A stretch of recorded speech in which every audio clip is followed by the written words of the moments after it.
અંબરીશ રાજા કહે છે કે આપણે એકાદશીના પારણા સાથે કરીશું. એક સરસ મજાની કથા છે આ કે જો ભજન એવું હોય ને તો ભગવાન રક્ષા કરે કરે ને કરે. અને અંબરીશે 12 મહિનાની એકાદશી કરી એટલે 24 એકાદશીઓ. છેલ્લી એકાદશી છે નિર્જલા છે. આપણે આમાં એક એકાદશી છે નથી ને? કાંઈ વાંધો નહીં, એકાદ દી ઉપવાસ કરજો, પછી હાવ મોનથાળ જ ન ઉલાડ્યા રાખજો. હા, ઉપવાસ એટલા માટે છે કે આ જઠરાગ્નિ છે ને એને પણ થોડુંક આરામ જોઈએ. પછી કચોરી કાલે હતી ને,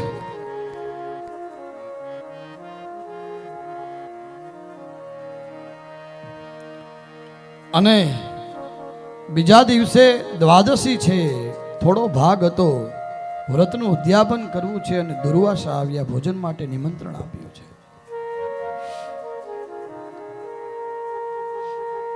દુર્વાસાએ કીધું હમણાં સ્નાન કરી આવું. અને આ તો ઋષિ છે, સમાધિ લાગી ગઈ એને. પારણું બાકી રહ્યું. અંબરીશ મુંજાયા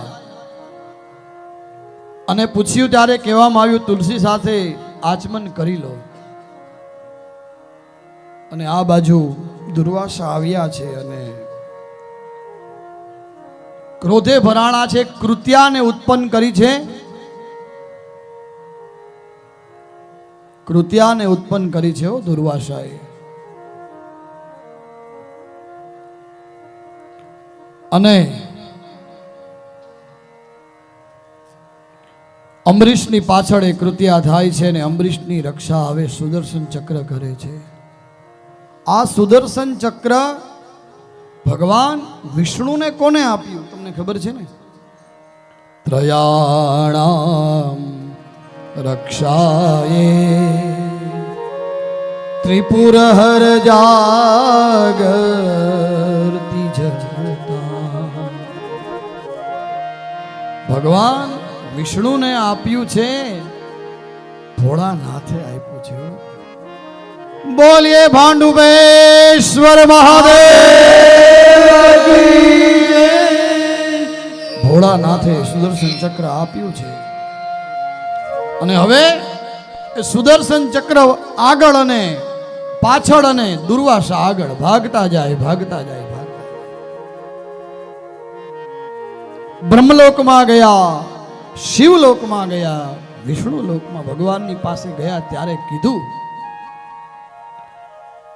કે ભાઈ આ તો મેં અત્યારે રક્ષા માટે અંબરીશને આપી દીધું છે, હવે આ મારું અત્યારે ન કહેવાય.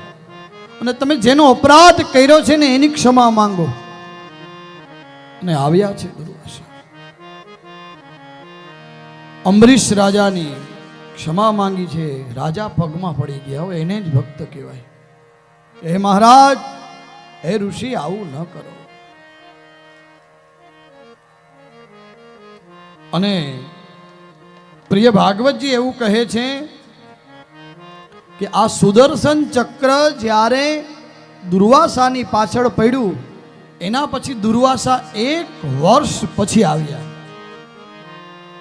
હવે તમે જો 1 વર્ષ પછી અંબરીશ પાસે આવ્યા અને માફી માગી ત્યારે 24 એકાદશી બીજી વહી ગઈ હતી. 24 વહી ગઈ ને. અને એ સમય દરમિયાન દુર્વાસા ના આવ્યા પાછા ત્યાં સુધી અંબરીશે એક પણ દાણો મોઢામાં નાખ્યો નથી. એટલે તો છે ને, એ જાગને જાદવા કૃષ્ણ ગોવાળિયા તુજ વિના ધેનુમાં કોણ જાશે. એ જાગને તું જાદવા દૈતણા દૈ ધરા અને ગીતના દેવરા કઢેલા દૂધડા કોણ પીસે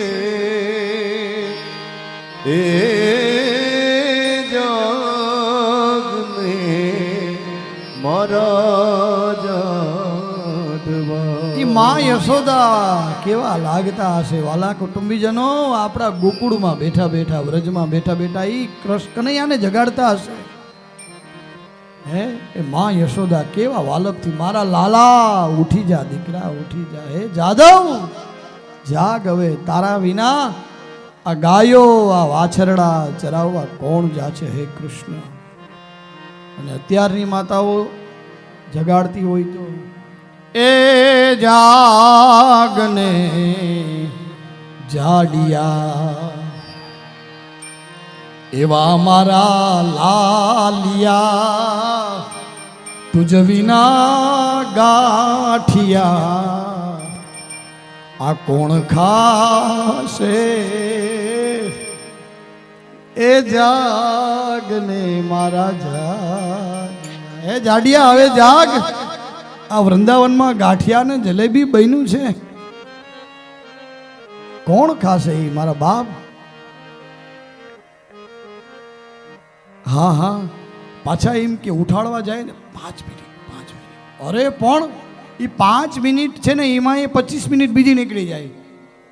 અત્યારની માતાઓ જ્યારે બાળકને જગાડે ત્યારે તમે જોજો, નોટ કરજો, બેટા હવે જાગી જા ને, મોમ મોમ 5 મિનિટ્સ પ્લીઝ.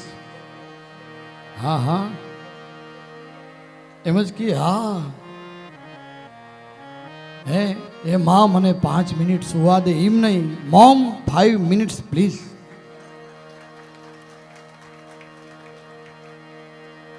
પછી એને જગાડી જગાડી અને માં થાકે પછી ધોકો લે કે હવે જાગવું કે નહીં, હવે જાગી જા.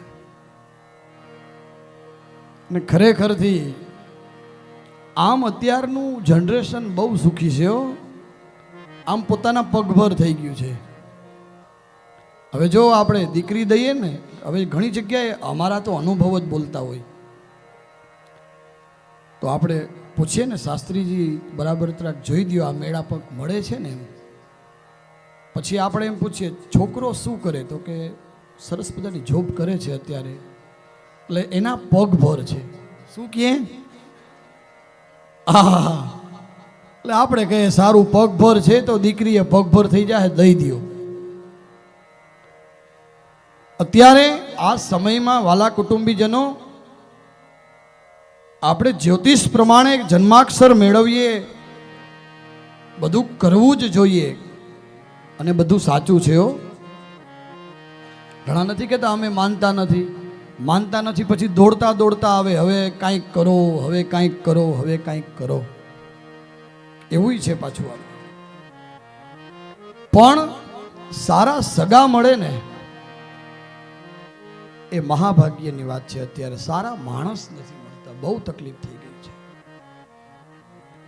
એટલે દુર્વાસા આવ્યા છે, ભગવાન ને કીધું કે જાઓ તમે જેણી માફી એની માંગો જેનો ગુનો કર્યો છે.